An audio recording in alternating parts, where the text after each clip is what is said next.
Hello and welcome to the two-man power trip of wrestling. Your host, NJP John Poz. With me today, a very special guest. It's a long list here. Former IWGP and GHC Tag Team Champion, ROH Pure Champion, TNA, TVX, and Tag Team Champion, NWA Tag Team Champion. He's done it all. The legendary Mr. Doug Williams. Doug, welcome in. How you doing? Thank you for having me, John. It's a pleasure to be here. It's a fair list of titles you rolled off there. Oh, yeah. So what is going on in your world? How's everything going? Are you still retired? Yes, I am still retired. There will be no coming back now in terms of actually wrestling in the ring.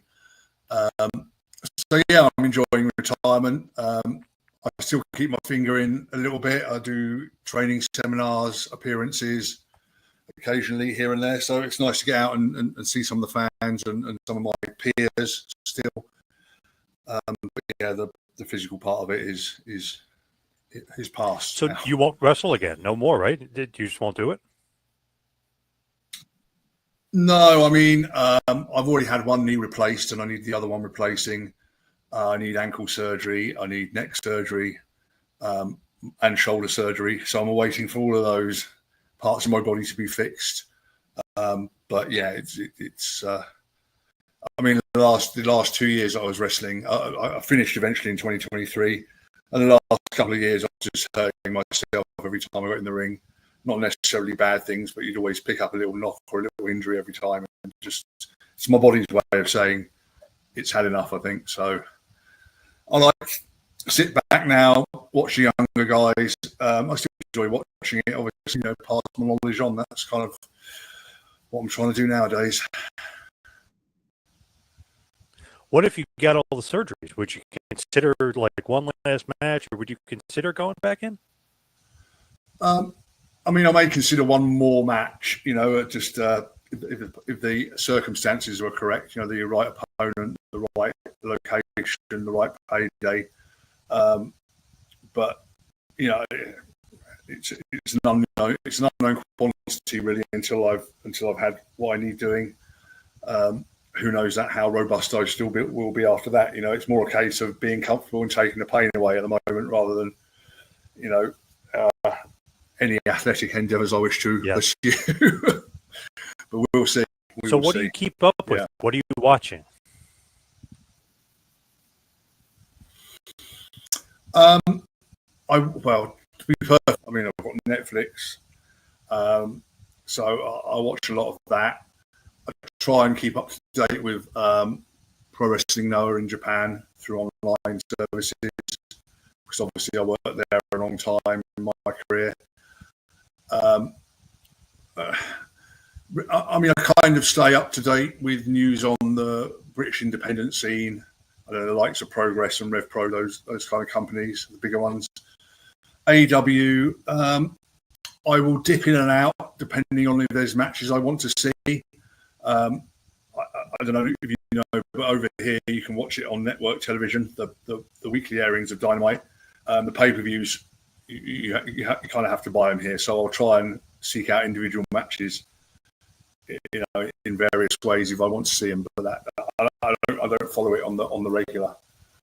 I mean, if it comes down to it, I mean, I don't watch every WWE program all the time. I'll watch things I'm interested in. I just don't have the time, to be honest with you. I don't really, between work and regular work and being sociable with the people, my friends and family. I don't, you could watch wrestling 24 hours a day, every day of the week nowadays, I think. So if you really wanted to.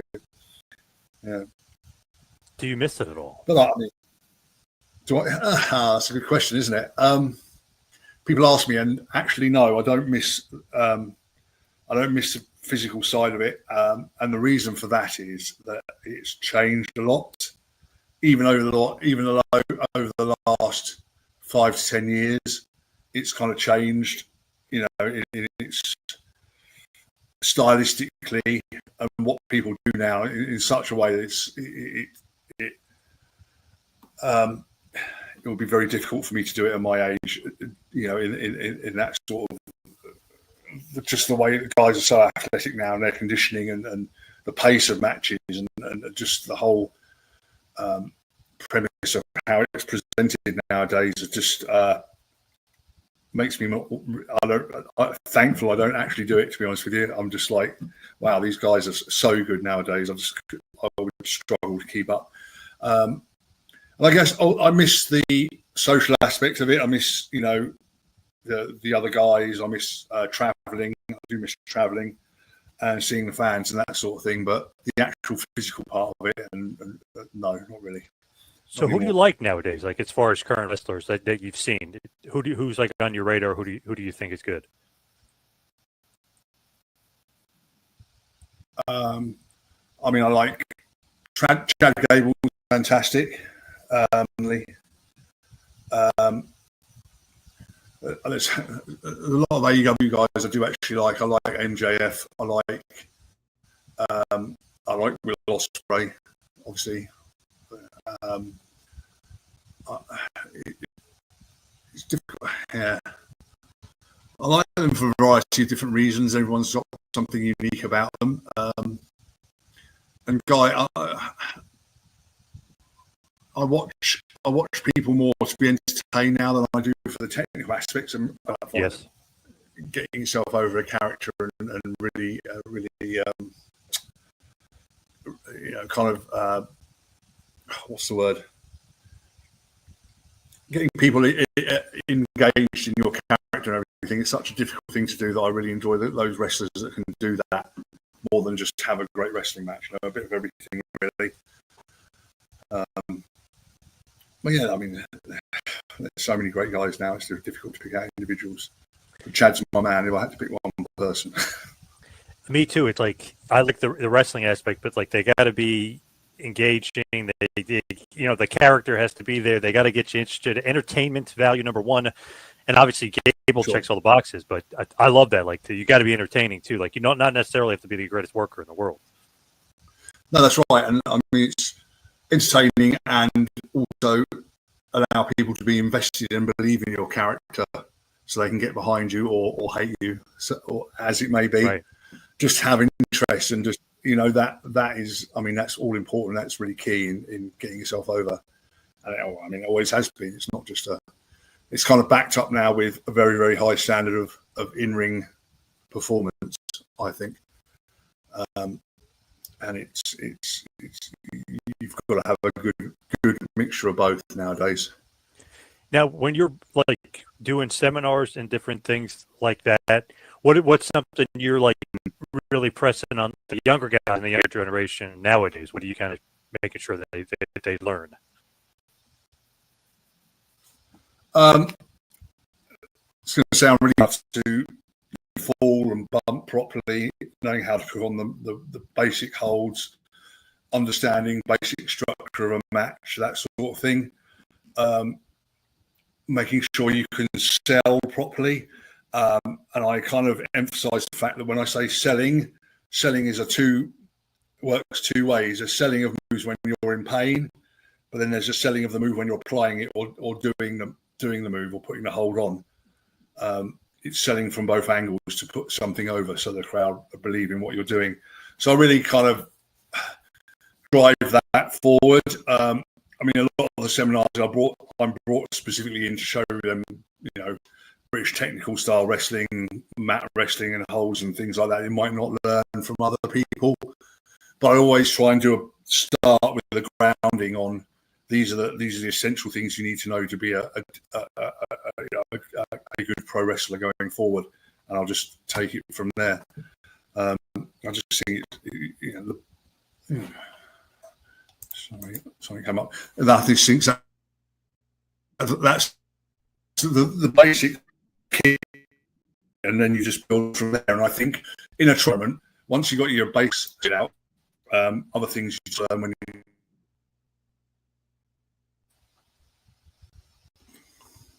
So as far as Did you get all that? Sorry. Yeah. Oh yeah. Yep. Can you still hear me? Okay. Carry on. Yeah. Oh, still got me. Okay. Just wanted to make sure. So as far as obviously you and wrestling, you said you're kind of your way statement, because my first experience with you was Ring of Honor, basically the early 2000s. How'd you kind of make a name for yourself and get headed over to the States and get noticed and recognized by Ring of Honor? So the key to that was several Americans coming over to the UK and touring there. And I just kind of networked with them, guys like Mike Modest, Christopher Daniels. They came over to the States, and they went back over and put in a good word for me for a tournament called the King of the Indies, which happened in 2001, ran by a guy called Roland Alexander on the West Coast. And I was part of that tournament, and that tournament was basically the impetus for Ring of Honor being created. And as I was one of the members of that tournament, then they approached me, Ring of Honor. And I think I wasn't on their first show, but I think I was on their second or third ever Ring of Honor show. Yeah, it was like basically kind of like an uprising, if you will, because WCW was gone, ECW was gone, and then there was kind of no other alternate wrestling organization here in the States. And Ring of Honor, albeit it started off pretty small, it was something for like me and a lot of the hardcore fan base that was missing a good portion of wrestling that wasn't really WWF fans back then, or WWF was kind of blah, they were a little stagnant. ROH was huge because they had so many good wrestlers and so many young guys that maybe people weren't familiar with at that point. No, you're right, and like you say, and it kind of filled a gap in bringing hardcore wrestling fans back to watching something that was really about professional wrestling. Yep. Even though we had the characters, still we weren't putting wrestling on a back seat. It was the main part of the show. It's what you came to watch and enjoy. Good quality professional wrestling, and Ring of Honor certainly filled that gap at the right time. And I feel very grateful to be part of it. It was probably curtailed somewhat in that I got Japan probably 2000, and to balance what you could do, what you should be doing, and but like the couple of years I had in Ring of Honor, and I did a few shows for them afterwards, up 2006, 2007, I really, really enjoyed my time there. I met so many great guys and worked with so many guys in the formative parts of their career and helped them develop. Because I'd already been in the business. When Ring of Honor started, probably 8 or 9 years, and so I'd done quite a lot already. So I'm almost a generation ahead of a lot of the young guys that had just started. Danielson and even Samoa Joe, Punk. They're all in their early 20s, and I was literally hitting 30 at that point. But it was great to still work with these guys and give them a little bit of benefit of my experience, even at that point. Yeah, very young Bryan Danielson at that point, the American Dragon. You and him were having, knockdown, drag-outs, 30-minute matches, like long matches, but really, really entertaining and great, and something we weren't necessarily used to, on our scale here in the United States. It was really like the birth of great work rate here. Yeah. Is that a good thing or bad? I think it was great, especially for that audience at that point. We loved it. Yeah, for sure. Definitely. But the bar keeps getting raised, doesn't it? Yep. True. Not that I regret, that at all. That's our style, and that's what we want to present. And I loved working with Bryan is that he could pick up the European style so easily and blend it into the kind of hard-hitting American style that they were kind of promoting back there. And a lot of the guys, I would give them, bits and pieces, and they'd soon pick it up easily, and just more eager to learn and more eager to work outside their comfort zone in terms of the style of professional wrestling, and too. And it just made for a great melting pot of different talent and different styles, and it developed as you saw, as you were a fan, Yeah, many great matches. Yeah. What did you think of Danielson at that point? Did you think he was going to become, some huge star, main event WrestleMania, all this other stuff, or no? You just thought he was a good talent? I thought he was a good talent, but you don't know outside the limitations of how he's presented in Ring of Honor. You don't know what else, those things that you think are a definite in order to be a main event WWE talent. Back then, it seemed almost impossible that he would get to that point in time. You know, you're talking about early 2000s, and they had specific types of wrestlers in mind, didn't they? They were, you know, I'm not want to say anything else, but they wanted guys that were 6'2", weighing 250 as a minimum, really. Right. And it's just, he was able to break down those barriers. He was able to, you know, demonstrate that he had something much more than being a great wrestler, which helped him a lot. But yeah, it's difficult to see those things when you're first working with someone and they're very young. You just don't know, do you? That's true. Very true. It's I mean, sorry, I was going to say, it works the other way as well. You'll see a guy that's got tremendous talent. He's huge, jacked. You know, he's 6'4". He's 280. And he's athletic as hell. He seems to learn it all, but then they just disappear for whatever reason. They just don't make it. So it works both ways. A little bit of luck, a little bit of politics, a little bit of networking, but it's all those things. You know, it's just the perfect blend. Passion too, right? You got to be passionate. Oh yeah, absolutely, yeah.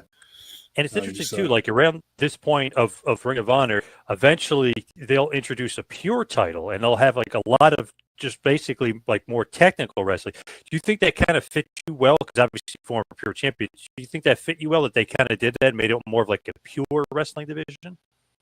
Oh yeah, it fit me perfectly because that's my.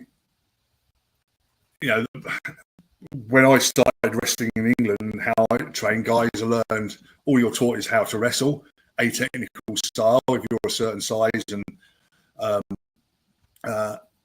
and it just kind of suited me because I didn't have to then worry about character or promos or any of the things that I didn't really have a grounding in, and I was able to show off and demonstrate holds and routines that the American fans weren't necessarily familiar with at that time.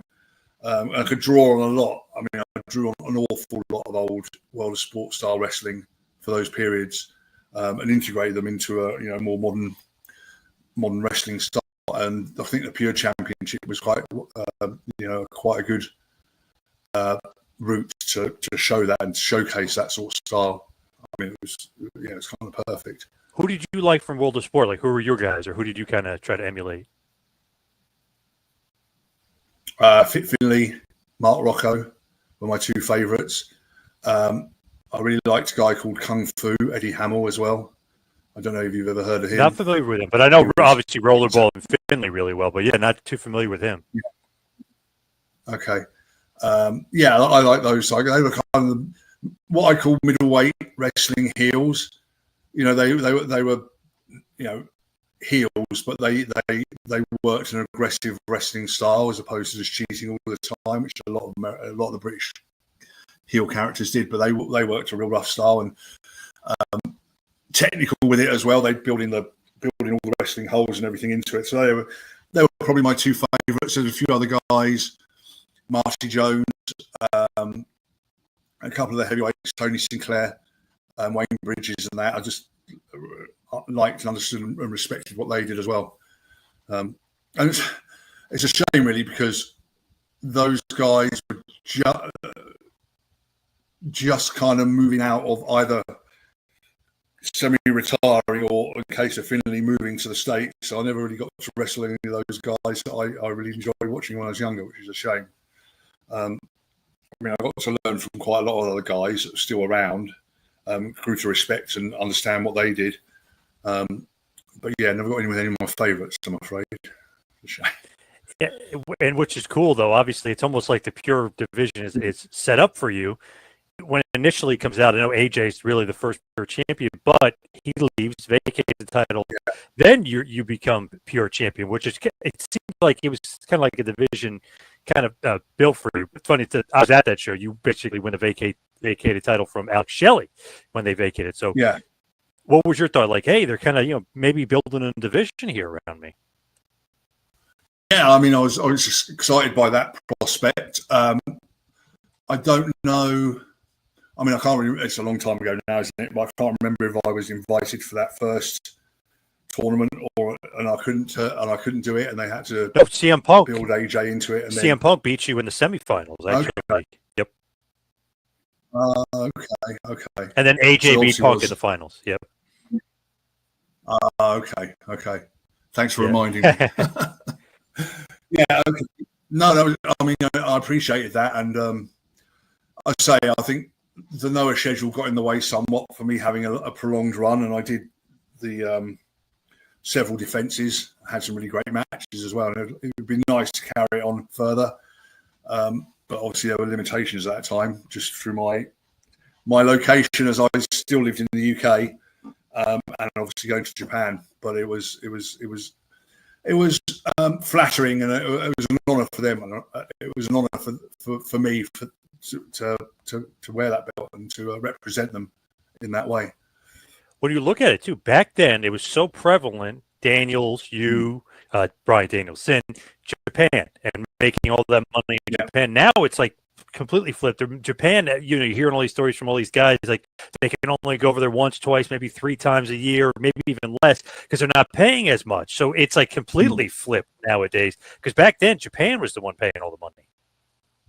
Absolutely, yeah. I mean, it was that's where I made the bulk of my money. I'd wrestle there 6 months a year, and that would cover my year really. And the rest of the other months, I was just kind of all bonus. Yeah. It's funny how it switched, but I think the yen is weak, isn't it? Their economy is not the greatest. Yep. They've suffered an oversaturation of wrestling in their market. Even when I first started going over there for Noah, essentially it was still only maybe 4 big promotions over there.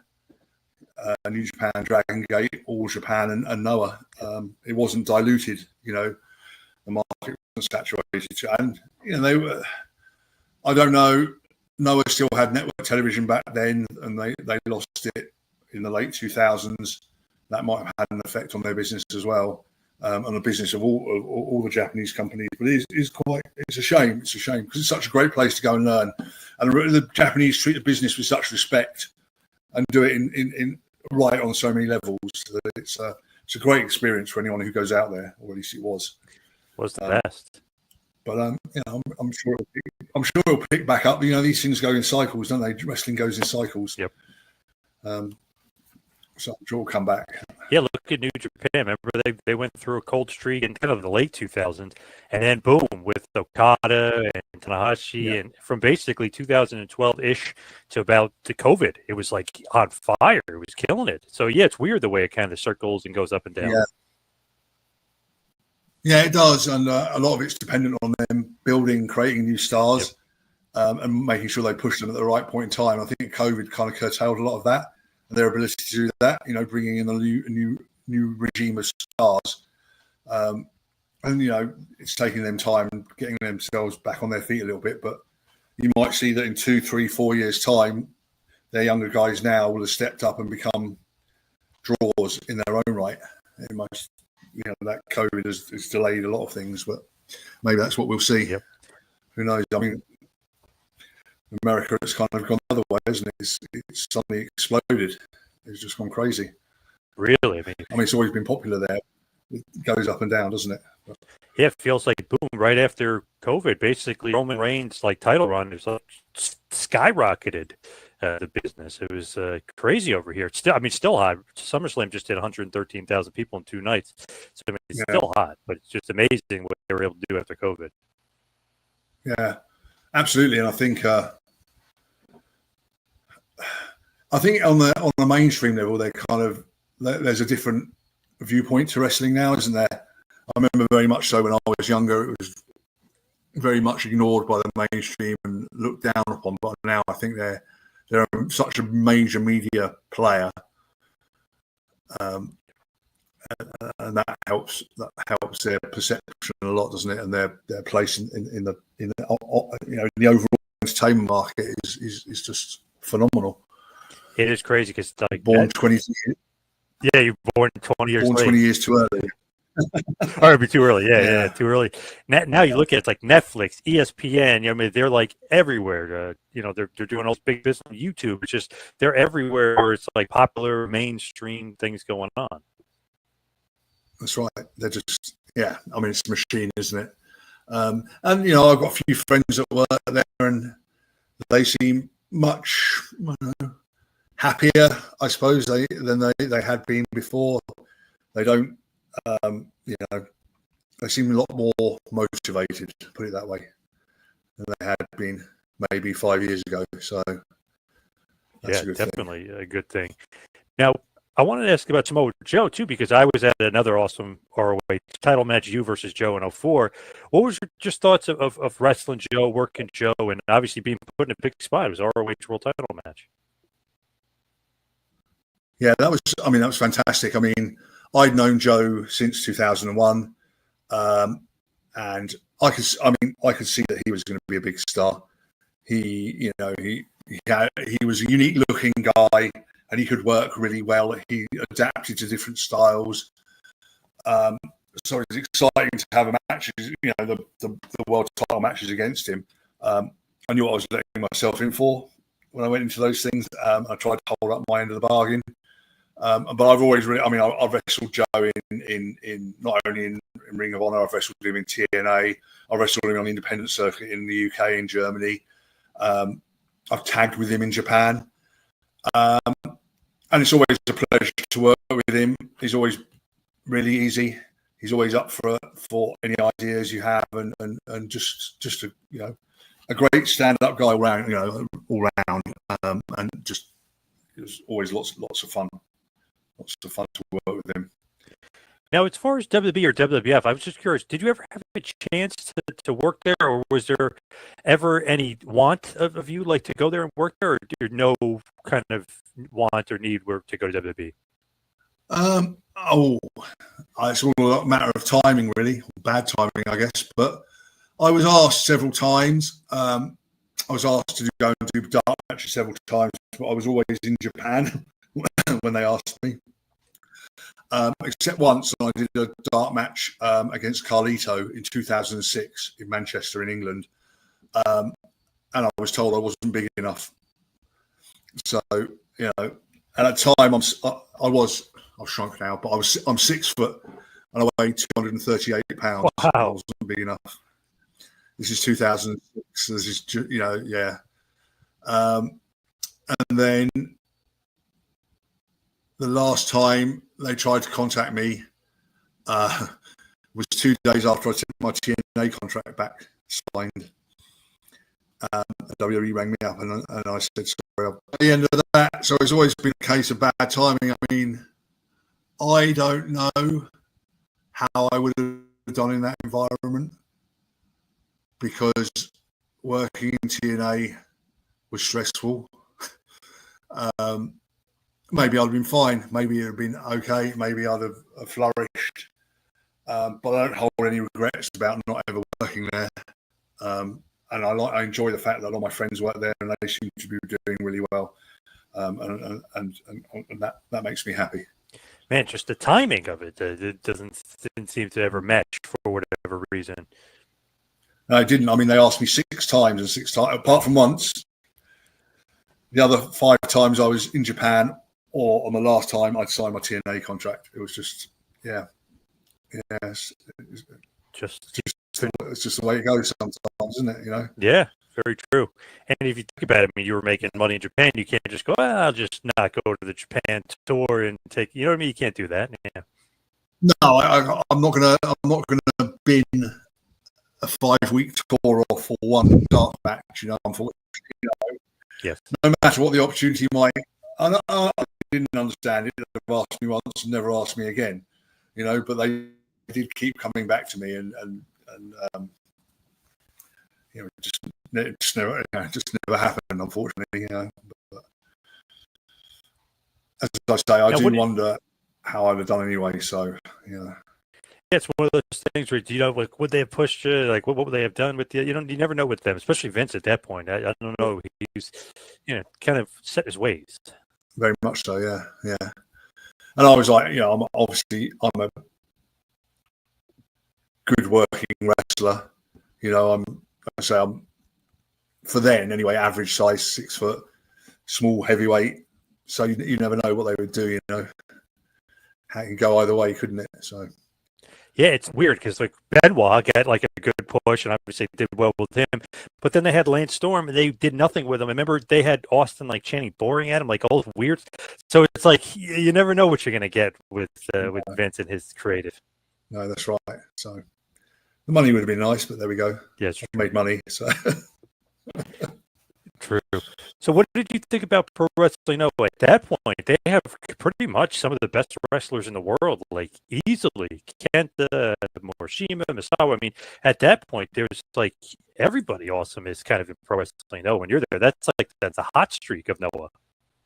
Yeah, I was absolutely floored that they asked me to go over. I was very excited because I was a big, so all these guys, I knew who they were, and I just, I can't even begin to explain how amazing that experience was.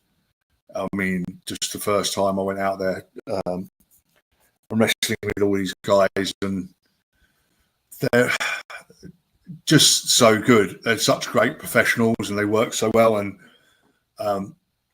it's incredible, really, that I got to experience that at that point. You know, as you say, it was on their at the very peak of their popularity, and I was in there in the mix. It was fantastic. Yeah, that's one of those things where if you really like look at that roster and all the guys that were there, it's like, oh man, it's like they took a bunch of good guys from all of Japan. They created their own stars. I mean, there was a bunch of good gaijins. I mean, like everybody cool. Even I remember Vader and Scorpio a little bit earlier than that, but they came over and were like killing it for a minute. So it was like Noah always knew what they were doing when they were picking up guys. That's right. Yeah. I started with them, so I always made the joke that I was Vader's replacement. Wow. And they would go, yes, you are. And okay, have Vader's money, please. And they're like, oh, maybe not. But no, that's so great. I met him much later in my career, but yeah, that was always amusing to me. And of course, they teamed me with Scorpio as well. So that was. I was going to say, technically, you kind of were a replacement in a way because you were with Scorp. Yeah. Yeah, that's right. Didn't want to put the weight on though. Yeah.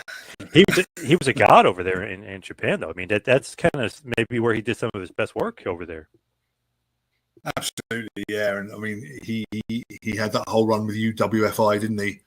Before, yep. You know, it was early 1990s, and yeah, he was. I mean, that's where he was the main event, wasn't he? You know, that's where he built his career pretty much. Yep.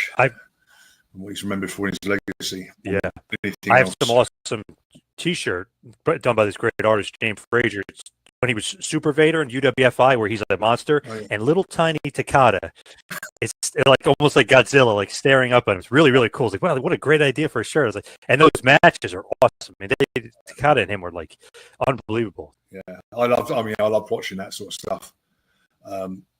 Just because it looked so. Yeah, it looked so believable, didn't it? And it was just they built the tension and the drama and still built the storyline, but within the confines of it looking so believable. Before MMA came along, that was as close as you were going to get to a exciting, realistic shoot fight style. And yeah, I used to watch a lot of that. And I used to love the fact that Bob Backlund was in there of all people doing it as well. That's quite unique. It is weird and interesting. Some of the guys you see that were in UWF, UWFI and stuff, you're like, wow, Backlund, whoa. And like just random guys would pop up. It's kind of crazy, but awesome. That's it. And it was great in that they all understood what they all understood what the game was there. They all understood how to play it properly. You know, no one tried to ham it up too much. No one tried to make it pro wrestling. They all kept it within the confines of what it should be, and I thought that was absolutely great. Yes. And the thing is too, with Japan and MMA and what MMA became, Takada became the big star of Pride, which was like the big MMA organization after a while for there in the late 90s. but he was basically a pro wrestler fighting one of the Gracies, and that was the big drawing card, and they drew so well. You know, Pride was bigger than UFC at one point. So just amazing to kind of just look at Takada and what he did as a pro wrestler to help MMA.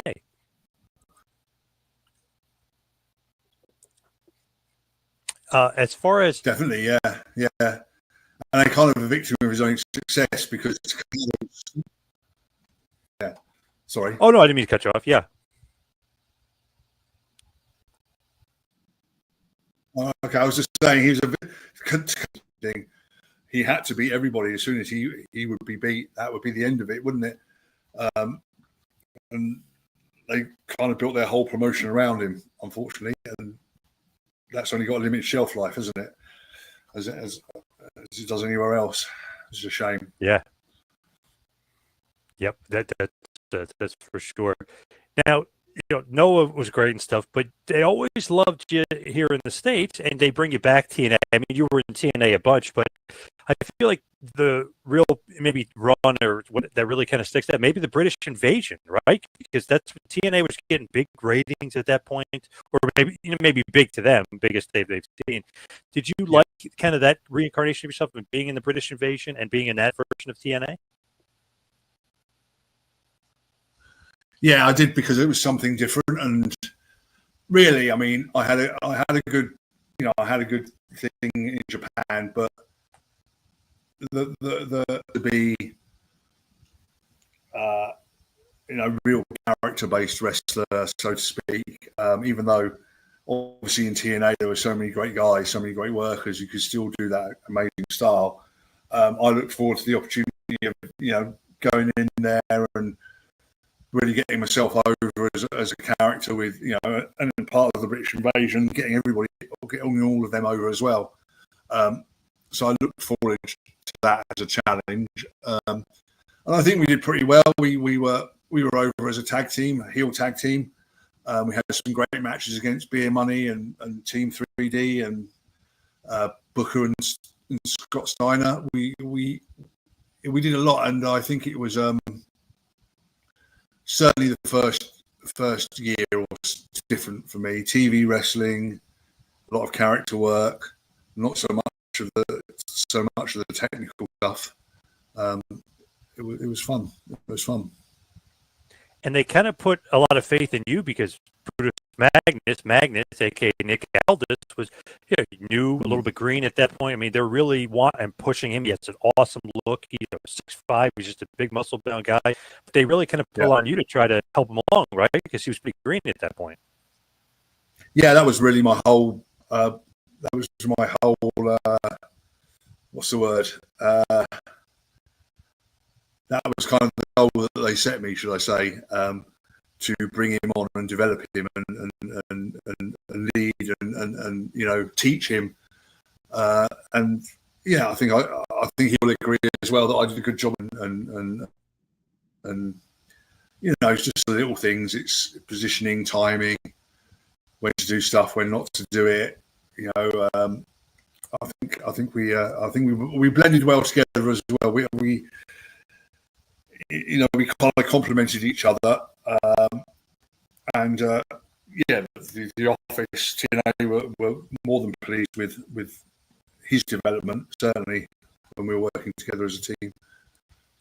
Man, it's just pretty interesting, like stuff that happens in TNA around that point because you guys, you went to the TNA tag titles, but guys won the IWGP tag titles from New Japan, and New Japan doesn't recognize it. What happened there? Like, what was going on? You guys beat Team 3D, but you weren't supposed to beat Team 3D, or was that something that TNA Creative did that New Japan didn't know about? What was the whole situation there? Yes, that second one. TNA Creative decided to do it, but didn't inform New Japan in advance. Which obviously, I mean, and us, we just do what we're told to do. The assumption is this has been passed by New Japan. So yeah, we did win the titles, and what I gather, New Japan weren't too happy about it. But I understand. I don't think it's particularly anything personal against us, but Team 3D were their tag champs, and I think they had been building up a program with them in Japan. For them to suddenly lose the titles kind of throws New Japan's programs into disarray, doesn't it? There's a lot about that as opposed to any animosity towards us as a team. I'm sure they're fine, but it's just we weren't a New Japan team. We hadn't been in Japan wrestling there. So that was more of a slap in the face for them than us holding the belts necessarily. I mean, they did finally recognise them, but then we did lose them back to Team 3D before we even had a chance to move to Japan. So it is what it is. That's one of those funny things where it's like, I know as a wrestler, you guys probably have no idea, but it's like, oh, wow, okay, we're winning the IWGP Tag Team Championship. You must be going to New Japan or whatever. It's like, nope, TNA's just doing it for a title change on TV without even telling them. You know what I mean? Like, as a wrestler, you have no idea what's going on behind the scenes. No, not really. I'm even trying to think if I don't think anything was even particularly said at the time, you know. Mm-hmm. I don't. I'm struggling to think if I can even remember what Team 3D's take on it were, because obviously they had to drop the belts as well. But even they, I think, were hoodwinked into thinking that New Japan had given the blessing for it. Because knowing Bubba Ray, I wouldn't have thought he'd have put up with it otherwise. Right. He'd have been very vocal in his dissatisfaction. Because it affects them, it puts heat on them as well with the New Japan office, potentially. So, yeah, from what I recall, it was just pretty much kept under wraps until afterwards. And then, obviously, there we go. Right. Because it almost looks like they knew, we're going to job the titles and we're going to win them back. Like, obviously, they thought it was probably on the up and up with management. They probably didn't know either, I would imagine. Absolutely, yeah. Of course. You're not going to put yourself in a position where it compromises your employment with someone else by doing something like that, you know? Right. They'd have been being paid big bucks in New Japan. You know, they'd probably be making the same or more as they got with TNA at the time. You know, it's a tricky rope to walk, I guess. You know. Yep. Kind of a funny thing. It almost helped you guys though, as far as get a bigger match. Remember, for Bound for Glory, it became like a bigger match because the IWGP titles involved. So it helps you, but it's like, okay, they're not going to recognize it. Oh, now they're going to recognize it because Team 3D won it back. It was like a wonky, controversial situation between both companies. Yeah, and I don't really know if it affected us with the New Japan office because I never worked for New Japan anyway. I don't think they had any animosity towards us. I think the heat was purely with between the TNA office and New Japan office. You know, and the guys the office guys I know from New Japan, no one's ever mentioned anything to me about me having heat there or anything like that, which, you know, would be stupid if it did anyway, but you never know, do you, in wrestling? It's true. Sad but true. You never know in the business. But with TNA, you become X Division champion. You beat Amazing Red. What do you think about just winning the X Division title and going that direction? Because sometimes X Division, you know, usually the better workers, if you will, are in X Division, but sometimes it's a different style. Like, it's almost like, oh, this is going to be a cool, you know, it's different style where you're going to have to ground Amazing Red or ground some of these high flyers and make it, you know, make. Yeah, I was so excited for it because obviously I've been given the outline of the program that they were going to develop with me in terms of, like, say, the anti-X Division character that just wanted to keep everybody grounded, and so I enjoyed that part of it because it was more than just being a wrestler and having matches. There was some story to it as well, some characterization going into it, and it's easy to do low risk style matches then as well. Because all I'm doing is grounding people, and they're the ones flying and flipping about, and I just have to stand there, which is great. But no, I had a lot of fun with it, and it was always interesting to me. Like, I know Russo gets a lot of, you know, he gets a lot of heat for his creative style or whatever it might, you know, how people might think of him, but he's the only one that's ever really written any kind of storyline or characterization for me that's worked out, and it was fine. It was good. It worked. It got me over as a heel and got some great matches out of it. So that was interesting. And it didn't come to pass. I'd always had the idea to flip it, where I, once I lost the title, then won it back and then declared myself the greatest X Division flyer in the world. And all I do is like maybe one move, like a splash or something. I did a knee drop at the time, off the top. But right. They had other plans for me, so it went in another direction, and then it went in another direction, unfortunately. But yeah, so that never came to pass, but that would have been fun to do as well. And then Douglas, right? You became Douglas. You became like the more aristocrat version of Doug Williams, right? They try to make you. Yeah, not necessarily my choice, to be honest with you, but yeah, I know what they were trying to do there. But yeah, they were trying to make kind of, they're trying to kind of get the, like the Blue Bloods character from WCW that Regal did and that sort of thing, when they try and inject a little bit more of that into it. Yeah, I wasn't. What I do what they ask me to do, basically, and I'll run with it. It's fine. Yes. Yeah. But only my mother calls me Douglas, so So Russo, you did like, just for the fact he's giving you storylines, he's giving you progression, he's giving you character development. So you did actually like enjoy working with him. Yeah, I did. Yeah, I did. From that point, from a personal relationship point of view, and the fact he gave me stuff that I could get my teeth into. What I did is took what he gave me and made the most of it and did the best with it that I could, and it worked for the most part. So I'm never going to complain about that. And that year that I was X Division champion was a lot of fun and really, really enjoyable. Good run there, though, overall, too. TV champion. You won the TV title, a little feud with Abyss, tag team champion. So you had a good run in TNA, that's for sure. I did, yeah. I mean, I pretty much was in the running for a championship or held a championship for nearly my entire run. For at least the first 2 or 3 years, anyway. So yeah, I can't complain about that at all. And it's only because they had a shift in direction and a shift in management and change in the attitude at the top that kind of curtailed my career there. But that's, what happens sometimes, isn't it? Big time. Hogan and Bischoff, right, come in, and then Hogan and Bischoff were gone, and right, there was a lot of influx of changes when you were there at that point. It was, yeah, and I mean, I've been brought on by Jeff and Dutch. Vince had written a lot for me, so I was a product of the old guard almost, and then when they were out, I kind of floundered a little bit. I thought part of it was my own trying to impress new people.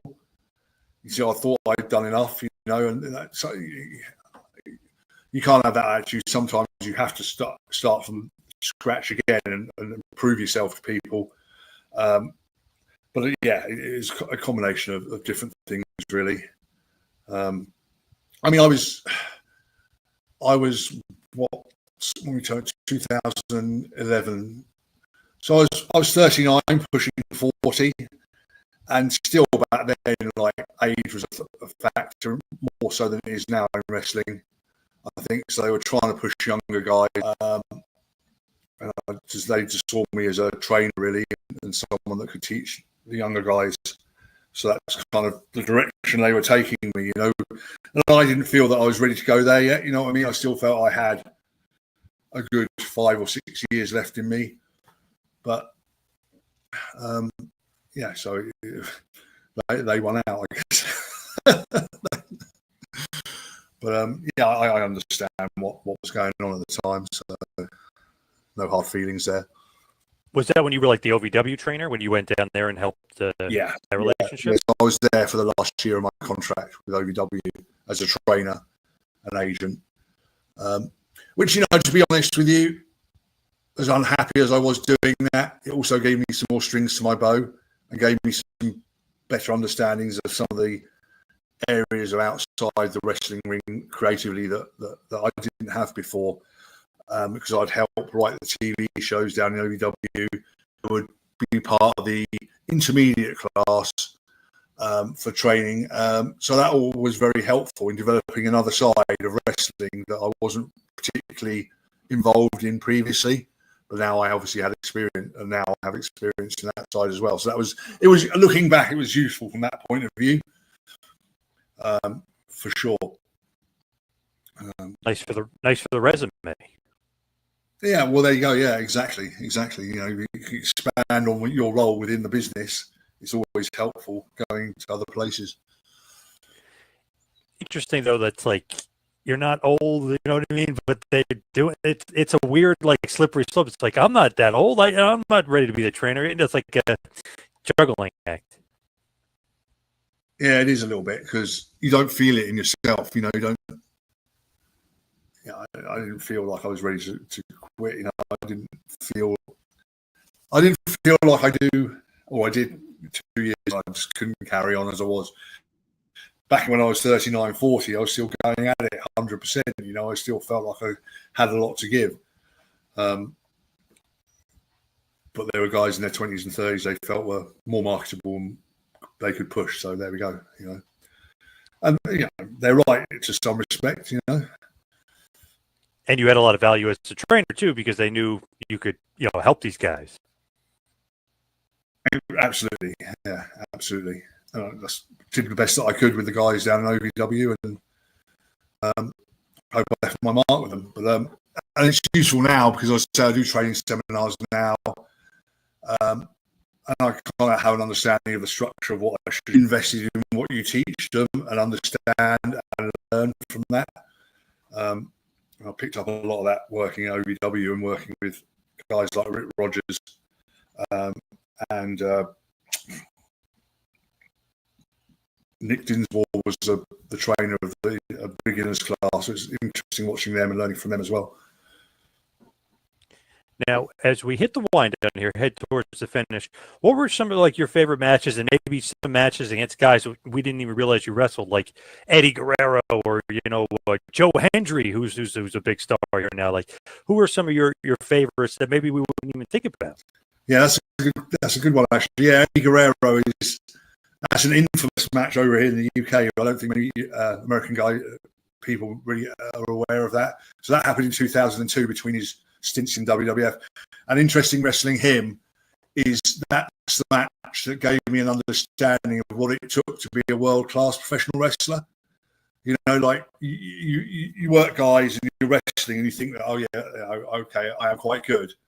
But until you work someone like Eddie Guerrero, who's been there on the world stage at a very high level, then you don't know what it's really like, and then you understand this is where I've got to be.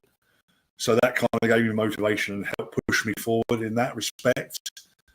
I mean, there's guys like you said I wrestled CM Punk in Ring of Honor. I've wrestled CM Punk over here in Wales on small independent shows. Bryan Danielson. I've wrestled. I wrestled D'Lo Brown over here in the UK. A whole plethora of different WWE stars. Drew Galloway. I've got countless matches with him. Like you say, Joe Hendry as well. At the very start of his career, probably when he knew barely anything, and we had a couple of matches, and he really credited me with him learning so much just from those matches. And I think he's tremendous. I think he's worked so hard to get himself to where he is now, and he's thoroughly deserved. He's one of my favourite guys in wrestling, Joe. There's a vast array of different opponents that people will be familiar with that they wouldn't be quite shocked to see me working. Just go on YouTube and type out a random wrestler's name, and you might find I've got a match with them. AJ Styles, Jeff Jarrett, a lot of random guys, you know, thrown out there. Marufuji, there's like just a bunch of random great matches with guys that are completely different styles. Yeah, Marufuji's a funny one. I think I've wrestled him about, I'm going to say 40 or 50 times in my career. Awesome. A lot. Yeah. He was just coming out of being a young boy when I got to Japan. Yeah, we just gelled, you know, together when we worked, and just we've had some great matches, and we've wrestled in Germany, UK, Japan, not America, unfortunately. That's a shame. But yeah, we worked everywhere, all over the world. The same thing about Bryan Danielson as well. I've worked him in probably every country in the world. Yeah. Yep. And seen in the States. Yeah. Awesome. Yeah. For sure. He's another. So what's next for you? What do you got coming up? I am just about to start writing my autobiography. So I'm writing it in conjunction with somebody. So we're starting in the early part of October to start getting that down. I couldn't give you a date for when it might come out, but let's say a year, maybe 18 months. I've also got a documentary coming out next year, which is kind of focuses on the mental health aspect of wrestling and its effect on your mental health and how you deal with it and that sort of thing. Specifically this year now, I've pretty much done everything I want to do unless somebody comes up with another training seminar. I'm making a couple of appearances later on in the year, actually, in the UK. My travel schedule is quite quiet now for the rest of this year, thankfully. So I've got bits and pieces going on. It's not busy, but it's just how I like it at the moment. A few things. It's just nice to be that way. Sometimes you go from crazy hectic to slowing down a little bit. It's nice. Nice. And we'll be looking forward to the autobiography and the documentaries. So that'll be just some good stuff. Where can everybody find and follow you as far as social media? So main social medias are on Twitter, or X, as you might call it now, is at Doug Williams UK. But I post far more now on Instagram, which is at Doug Williams GB. Don't ask me why they're different. I probably couldn't get Doug Williams UK when I tried to get it on Instagram. So that's Doug Williams GX. They're my two main outlets for social media. I have Facebook, but it's personal. And I don't have TikTok or anything like that of that nature. So please give me a follow. I put all my upcoming appearances, all my upcoming events. Like I say, the book release, the film release will all be on there when they happen. Hopefully, along with with those things, I'll be doing some more convention appearances as well. To promote those things. And obviously, they're all posted as well. So if you want to come and learn something about British wrestling, how to do it properly, come along to one of my seminars, and I'll put you in a headlock. Or even the chaos theory, either or. Yes. Oh, hit someone with the chaos theory, they're not getting up, are they? So very true. Doug, awesome stuff. Thank you so much for all the time today. Really appreciate it. No, thank you, John. It's been a pleasure. I'm glad you reached out to me. I don't do too many podcasts, but it's nice to be able to speak and get my voice heard sometimes. Yes. Awesome. Thank you so much again. Appreciate it. A lot. When is this going out? Do you want me to promote it, push it? I'll let you know. I'll send you a link. Not this week, but it'll probably be the following. Okay, great.